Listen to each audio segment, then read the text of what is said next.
Welcome to Common Hood. This your host, Simon P. And always, I got my ace boom dog, Kevin P. with me. We hitting your sunny and live today right here in this hot summer in Florida.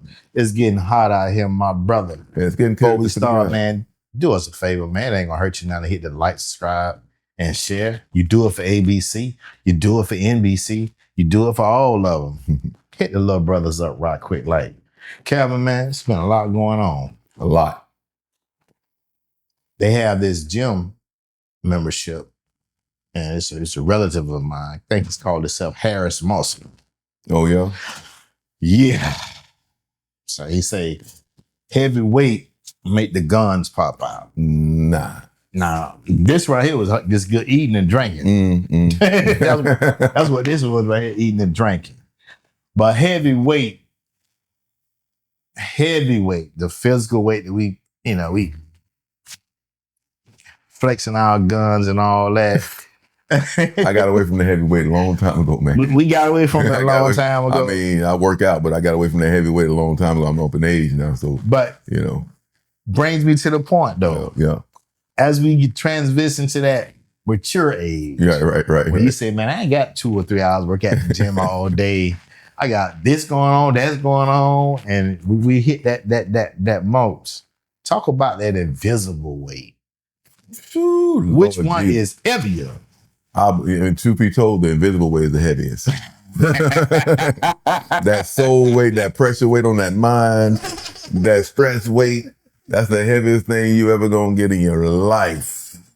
Brother, look, we go through all kind of crap throughout the day and through the night because sometimes we can't even sleep because we got that stuff on our minds. Take it to Jesus then. Man, look, taking it to Jesus, still gonna be there. Here you go, Jesus, still gonna be there. He gonna take it. Yeah. Well, I'm a firm believer in that. Right. Realistically. Right. Well, when you have the stress, you mentioned a couple of them. You mentioned the stress, and you mentioned how important it is to be able to recognize this as you're going through. Exactly. Mm-hmm. You're having these invisible weights, and sometimes I think the biggest thing for me when you have that invisible weight is sharing it all alone. You know what? I totally agree with you. When you share it alone, that's when a real pressure comes to you. That's why a lot of people do believe in the Lord and believe in the higher powers, where they can try to vent it to a higher power. But sometimes you need that close confidant friend. Well, here's the thing: we're taught that you put yourself in it, get yourself out of it. You get yourself out of it. I get that. I mean, I get that, but you still need somewhere to vent to. And we taught that every man on his own. Yeah. But these invisible things, when you're talking about things that relate to being able to recognize that stress, we kind of left our health and this, our work lives, whether you're self-employed or whether you run the big business. I like to say only the billionaires managing theirs from the top. Everybody else doing their thing. Huh? Everybody else in it. Everybody else in it. You get over 20 million, you might be working on the top looking down. But for the most part, everybody doing some type of work. Everybody pushing it, man. And that's an invisible weight we don't see. You mentioned family. Oh, yeah. So let's just lay down what's examples of family problems. Well, the truth be told, like say for instance, like if you trying to concentrate on business, you're trying to concentrate on your job, you're trying to concentrate on everything, and something happens in the family where someone has to go for an operation, somebody have an accident, or that type of thing, and then you have to drop everything you have going on to deal with that situation. And then if you got situations that are going on in your household, you got to deal with those situations versus still dealing with the outside situation with your businesses and stuff like that. The reason why I brought family first because we're all attached to a family, some small, some large. So let's just say you got the traditional husband and wife or boyfriend and girlfriend. That's your family. Or you got children attached to you. You may have grandchildren. The way things are shaping, more people are starting to share homes a little bit. Oh, yeah. And that's a little scary. It's like, I thought I had you out of here, right?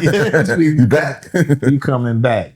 And with family, how important is it for you to put your weight to try to keep it from your family?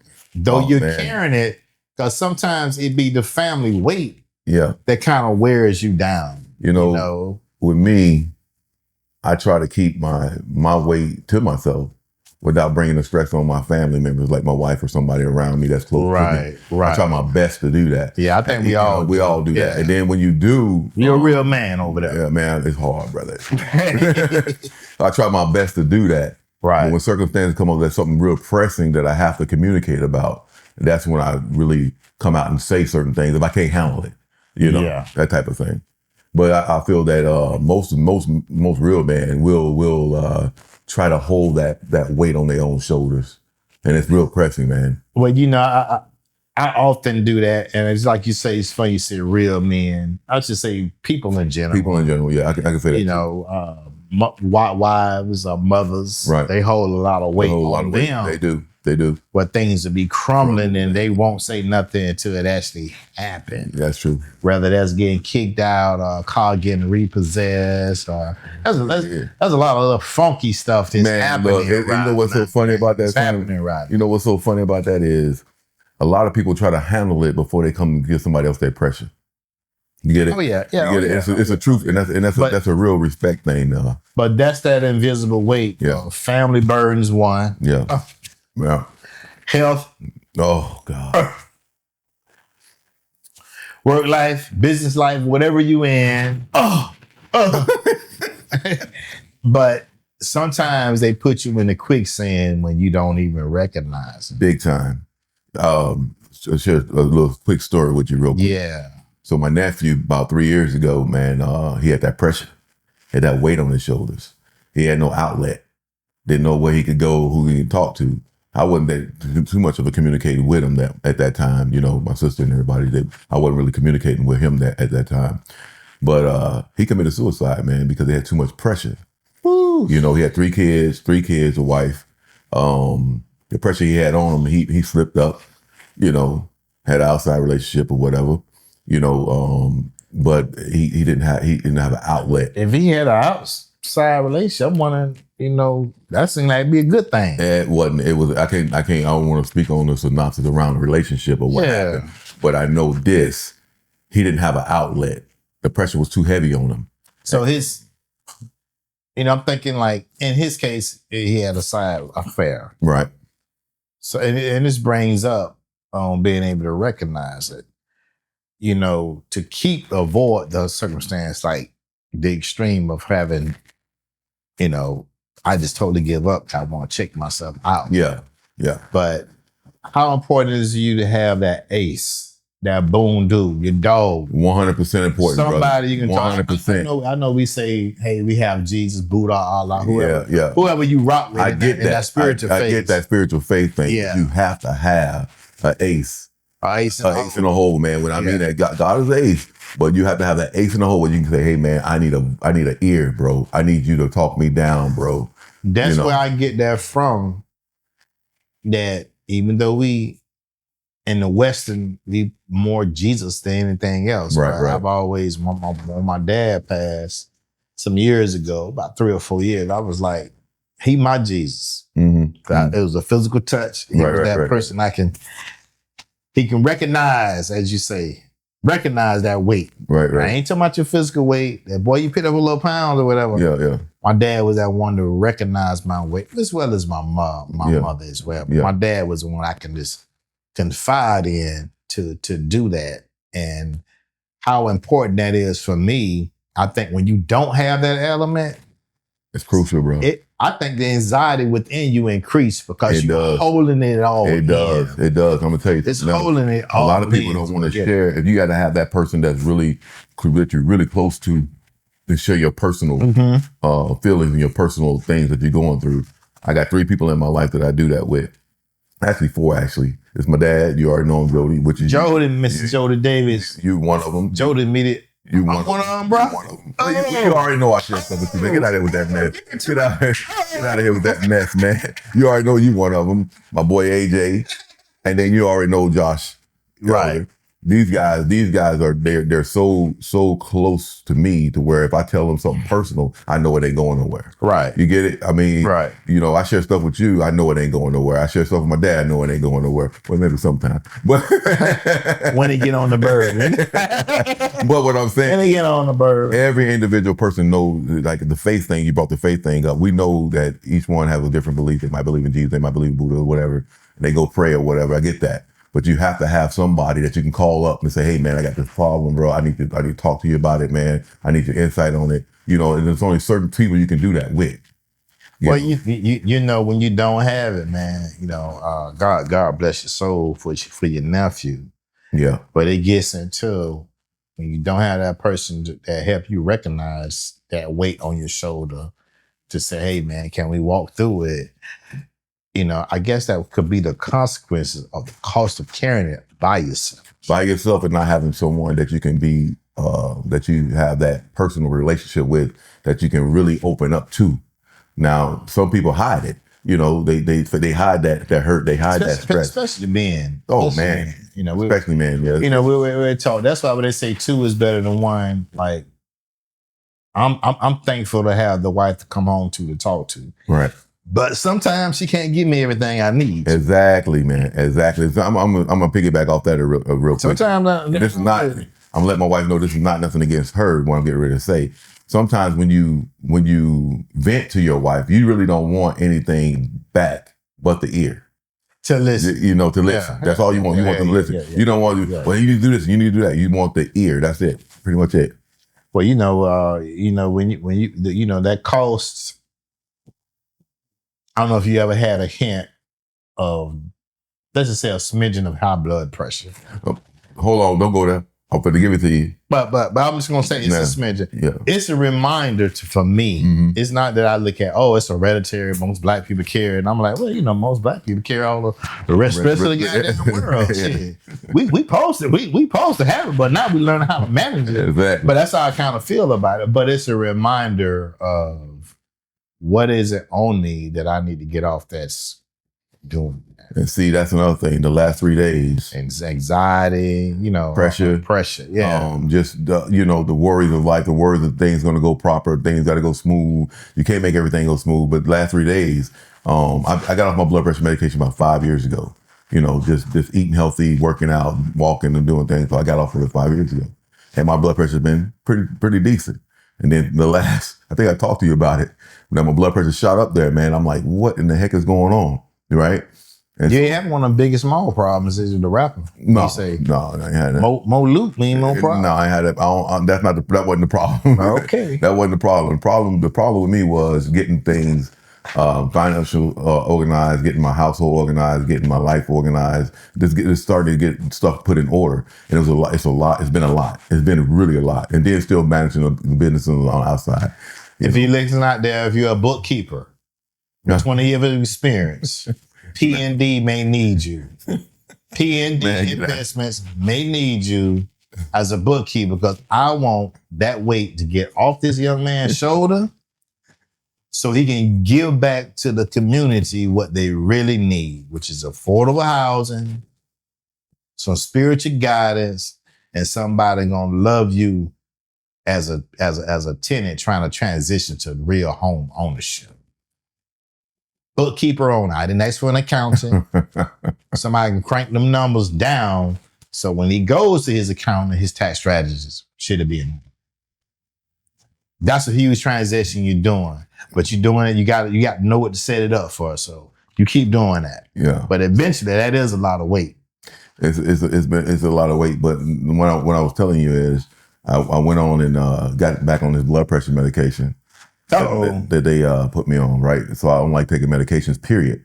Mm-hmm. But when you were talking about your health, we definitely got to, if something happens to us and everything around us that we're connected to, it's going to keep going.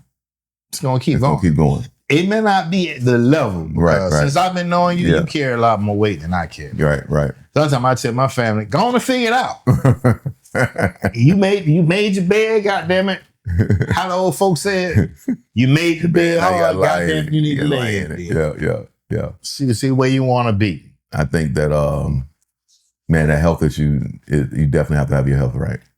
But you know, when it don't be right, when you let anxiety, as you mentioned, the cost. What's the cost? Sometimes you get burned out. Oh yeah. What's the cost? Anxiety come. You,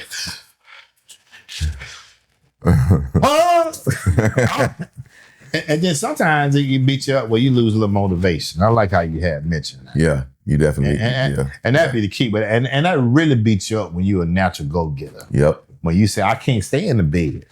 Man, gotta go.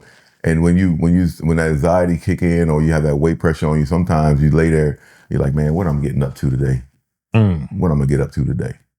You know, you want to be happy and you want to have joy in everything that you're doing. You know, we're not just doing it just to be doing it. You run your companies, your businesses and stuff like that. I'm pretty sure that you're happy with what you do because that's what you like to do. You know, trying to get in that education space. Yeah. Well, I heard Arsenio Hall say this on an interview. I don't know if you remember Arsenio, one of the greatest I remember Arsenio hosts of all time. You don't remember Arsenio Hall? Yeah, but they need to bring him back and pay the man like he's supposed to. Because Arsenio Hall was good. He was good. But when he checked out, he kind of like a little Dave Chappelle type dude. They both like left a lot of money on the table. Yeah. And everybody be like, shoot. But I heard him say on an interview on one of these podcast clips, he said, I'm good if I don't have to worry about money. Yes. 100%. 100%. He don't have to be filthy rich. Yep. He said, I'm good if I don't have to worry about money. Because money is a tool. That tool, if you don't have it, guess what happens? Guess what happens? Hey, what's going to happen? You going to go to welfare? No thank you. You going to get up and go work for it. You're going to have to work for it, man. You got it. But, you know, my thing is people realize they fail to realize the concept of money. You know, I get money. I understand I understand how the money system works a little bit, not much. I know how it works when it comes to dealing with this. Money is a tool. If you don't have that tool to pay your bills or to do things you need to do, or even expand to help other people, I got a totally different outlook. You have stress in your life, man. Now, if I had a whole bunch of money and I didn't have to worry about nothing, maybe that'd be the situation. Let me just say this about money. Go ahead. They say God created a whole world. Anything. And he gave everything you need. Well, yeah. When money was created, it caused a lot of problems. A lot of chaos. It caused problems, chaos, and it makes people get evaluated based off who got this. So exactly. The measure of success is you drive a better truck, you drive a better car, obviously you better than and you remember the old system they had in place? Yeah, so you know, so money, if money is one of your weight burdens that you have, here's what's my recommendation. You mentioned that I have a business, and people often say, oh, you're in financial services. And I'd be like, man, I'm just keeping it simple. I believe in having an established spending pattern. I believe in knowing your spending pattern. And I believe in knowing where your dollars go. I also believe that there's only 2 or 3 things that can affect your ability to make money. A premature death, in addition to a disabled or aging long time, and they want to take whatever wealth you have. So that's my area of financial awareness that I like to give people. Now, however, you know, outside of those 3 pillars that I mentioned, you know, money, we have to learn how to invest in things that help make us money. And that is where everybody is stressful because, you know, this society is just set up that if you coming from here, the steps you got to do, sometimes you get knocked off those steps sometimes when you get tired. You know, knowledge is power, though. Knowledge is power. Knowledge is power. Knowledge is power. But I'm gonna bring it in. I'm just gonna say a word. So we already mentioned stress. So we got stress. We want to get peace. Exactly. Right. Exactly. So we talked about that. We talking about money. So that means a lack. I know they like to use the words abundance of money. Right. But you know, it may not be an abundance of money. Now, I love Warren Buffett, not because of the money. Right.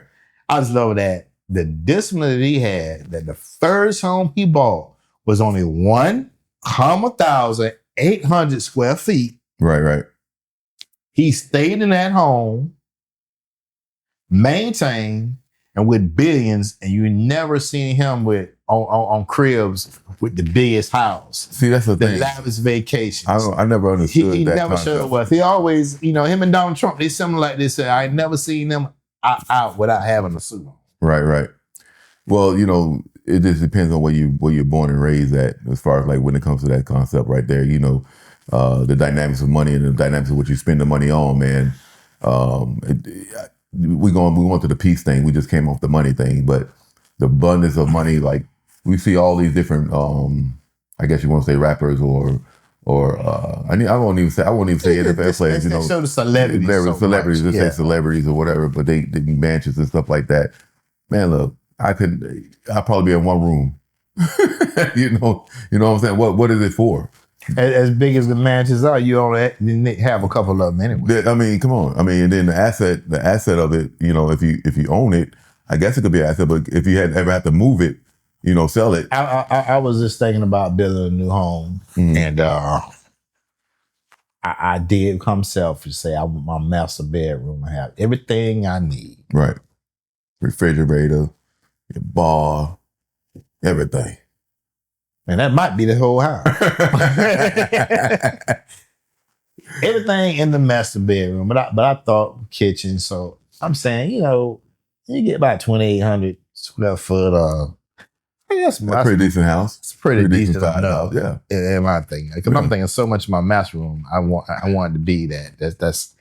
That's it. I ain't happy with the current situation. Yeah. But thankfully, I made some moves in the past to say, okay, I finally go ahead and try to do this here to close it on out here. Yeah. But when I look at people that have much more, and God goes back to how we sharing that, Right.